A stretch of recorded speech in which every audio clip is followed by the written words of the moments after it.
आज मैं आपको सुनाऊंगी जीवन में बदलाव की कहानी। अपना जीवन कैसे बदले, हाउ टू चेंज लाइफ, जिसके राइटर हैं संदीप कुमार सिंह। एक गांव में एक व्यक्ति रहता था जो अपने जीवन को लेकर बहुत चिंतित रहता था। उसे लगता था कि उसके जीवन में एक बड़ा बदलाव आना चाहिए, जिससे उसे जीवन में किसी भी तरह की परेशानी ना रहे। उसके पास खूब धन हो और उसकी खूब प्रसिद्धि हो।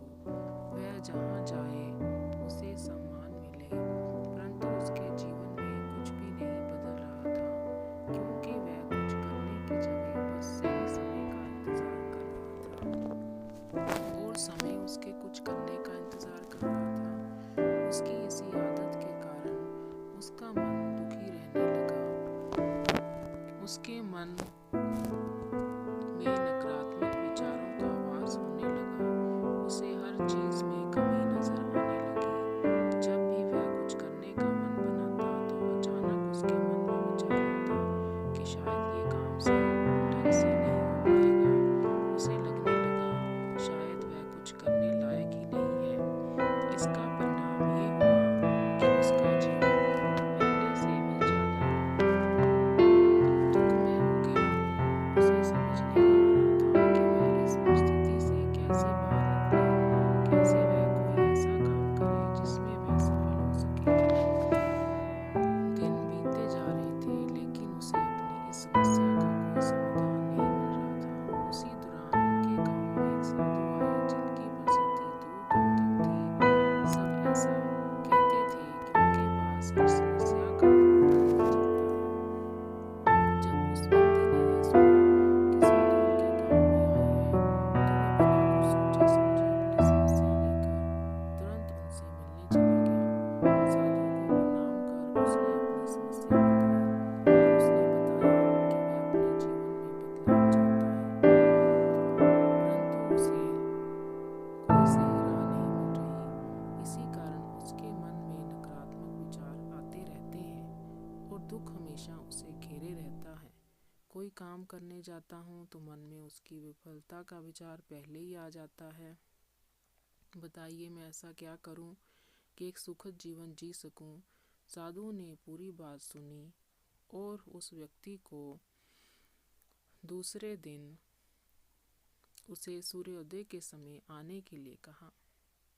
दूसरे दिन वह व्यक्ति उन साधु के पास जा पहुंचा। साधु पाठ पूजा के बाद सैर के लिए निकलने वाले थे। उन्होंने उस व्यक्ति को साथ चलने के लिए कहा।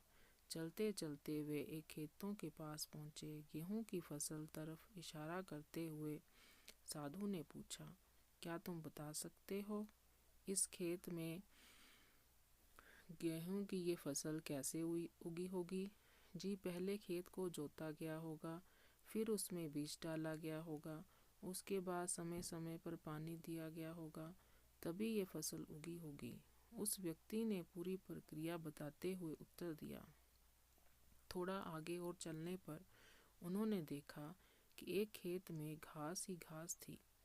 एक बार फिर साधु ने उस व्यक्ति से पूछा, क्या तुम बता सकते हो कि इस खेत में ये घास किसने उगाई होगी? महाराज, घास कौन उगाता है? ये तो अपने आप उग जाती है। जब खेत में किसी और चीज़ का बीज नहीं डाला जाएगा तो घास ही उगेगी। उस व्यक्ति ने फिर एक बार से साधु के प्रश्न का उत्तर दिया। बस तुम्हारे इन्हीं उत्तरों में तुम्हारी समस्या का हल छिपा है। साधु ने उस व्यक्ति को समझाना शुरू किया। मानव मन भी एक खेत की तरह ही होता है। इसमें तुम जो भी बीज डालोगे तुम्हें वही फसल मिलेगी। अगर तुम इस पर काम करते रहोगे, इसमें सकारात्मकता के बीज बोते रहोगे, तो ये तुम्हें सफलता की ओर बढ़ाएगा। और यदि तुम अपने भविष्य की चिंता में वर्तमान का समय भी नष्ट करोगे तो दिमाग में नकारात्मकता की वृद्धि होगी।